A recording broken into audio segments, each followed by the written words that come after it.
Hi everyone, ഞാനിന്ന് omega 3 അതോ fish oil നമ്മളെല്ലാവരും പറഞ്ഞു കേൾക്കുന്നുണ്ട്. Omega 3 fish oil 1000 mg, omega 3 1000 mg. എന്താണിത്, എന്നാണ് ഇതിൻ്റെ യൂസസ്, അല്ലെങ്കിൽ ഇതെങ്ങനെയാണ് ഉപയോഗിക്കേണ്ടത്? ബേസിക്കലി നമുക്ക് ഫിഷ് ഓയിൽ എന്ന് പറയുമ്പോൾ എല്ലാത്തിലും 1000 mg ആയിരിക്കും വരുന്നത്, കേട്ടല്ലേ? എല്ലാത്തിലും നോക്കിയാൽ ഫിഷ് ഓയിൽ 1000 mg. പിന്നെ 2 ടൈപ്പ് വരുന്നുണ്ട് ഒമേഗ 3. ഇതിപ്പോൾ നമ്മൾ കാണുന്നത് മുഴുവൻ ഫിഷ് ഓയിലാണ്. ഇത് ഒമേഗ 369 എന്നൊരു കാറ്റഗറി വരുന്നുണ്ട്. അങ്ങനെ വരുമ്പോൾ എപ്പോഴും എന്തായിരിക്കും, നമ്മുടെ വീഗൻ ടൈപ്പ് വെജിറ്റേറിയൻ ഒമേഗ 3 ആയിരിക്കും. അതെടുക്കുമ്പോൾ ഫ്ലാക്സ് സീഡ് അങ്ങനെയുള്ള കാര്യങ്ങളിൽ നിന്ന് എടുക്കുന്ന ഒമേഗ 3 ആണ് ഒമേഗ 369 എന്ന് പറയുന്നത്. പിന്നീട് വരുന്നത് അൾട്രാ ഒമേഗ 3 അഥവാ ട്രിപ്പിൾ സ്ട്രെങ്ത് ഒമേഗ 3 എന്ന് പറയും. അപ്പോൾ അതിൽ വരുമ്പോൾ നമ്മൾ എപ്പോഴും നോക്കുന്നത് ഈ EPA DHA ഒമേഗ 3 എന്ന കണ്ടൻറ്റ്, EPA DHA ചേരുന്നതാണ് ഒമേഗ 3 എന്ന കണ്ടൻറ്റ്. ഫിഷ് ഓയിൽ നമ്മൾ എല്ലാത്തിലും നോക്കിയാൽ ഒരു 1000 എബോവ് കാണും. അപ്പോൾ ഇതിൽ നോക്കിയാൽ 1150 ഫിഷ് ഓയിൽ. EPA DHA അതായത് EPA 525 DHA 375 ഇതിനോട് ചേർന്നുള്ളതാണ് നമുക്ക് ഒമേഗ 3 എന്ന് പറയുന്നത്. അപ്പോൾ നമുക്കിവിടെ ശ്രദ്ധിച്ച് കാണാൻ പറ്റും, അത് fish oil content 1150, EPA DHA omega 3 എന്ന് പറയുമ്പോൾ 900. പിന്നെ സെർവിങ് സൈസ് മുകളിൽ നമുക്ക് ശ്രദ്ധിച്ചാൽ കാണാൻ കഴിയും. ഇവിടെ സെർവിങ് സൈസ് സിംഗിൾ ക്യാപ്സൂളിലാണ് ഇവർ പറയുന്നത്.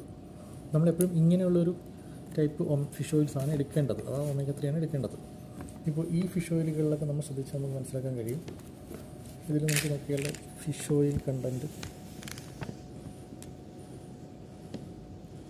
EPA DHA 180 120 എന്ന് കാണാൻ കഴിയും. ഫിഷ് ഓയിൽ 1000 mg ആയിരിക്കും. ഇപ്പോൾ ഇതെടുത്തു കഴിഞ്ഞാൽ അറിയാൻ പറ്റും, ഫിഷ് ഓയിൽ 1000 mg ആണ്, EPA DHA 180 120 ആണ്.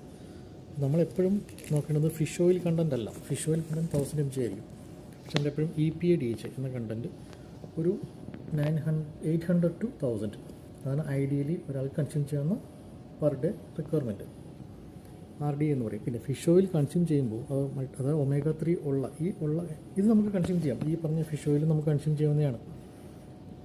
പക്ഷേ ഇത് ഉപയോഗിക്കുമ്പോൾ നമ്മൾ ആ ഒരു മീറ്റ് ചെയ്യുന്ന രീതി, അതായത് 3 വെച്ച് കഴിച്ചാൽ മതിയാവും.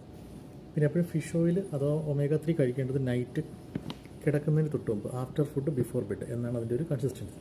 നമ്മുടെ ജോയിൻറ്റ് പെയിൻസ് മാറ്റാൻ വേണ്ടിയിട്ടാണ് മെയിനായിട്ട് ഫിഷ് ഓയിൽ കഴിക്കുന്നത്. പല ആൾക്കാരും പറയും ഇത് രാവിലെ കഴിക്കണം. രാവിലെ കഴിച്ചാൽ നമ്മൾ നടന്നിട്ട് കാര്യമില്ലല്ലോ. ജോയിൻറ്റ്സിന് റെസ്റ്റ് കൊടുക്കുന്നത് എപ്പോഴാണ്? നൈറ്റല്ലേ.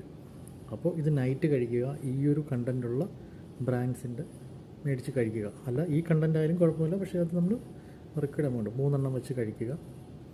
നല്ല റിസൾട്ട് ഉണ്ടാകുന്നതായിരിക്കും ജോയിൻറ്റ് പെയിൻസിന് എസ്പെഷ്യലി, പിന്നെ ബ്രെയിനിൻ്റെ ഹെൽത്തിന്, ഹാർട്ടിൻ്റെ ഹെൽത്തിന്, എല്ലാത്തിനും. അപ്പോൾ എപ്പോഴും മറക്കാണ്ട് ഓർത്ത് വയ്ക്കുക, ഒമേഗ 3 എന്ന കണ്ടൻറ്റ് EPA DHA 2 ആണ്. പിന്നെ 1000 എബോവ് കഴിക്കേണ്ട കാര്യമില്ല നമ്മൾ.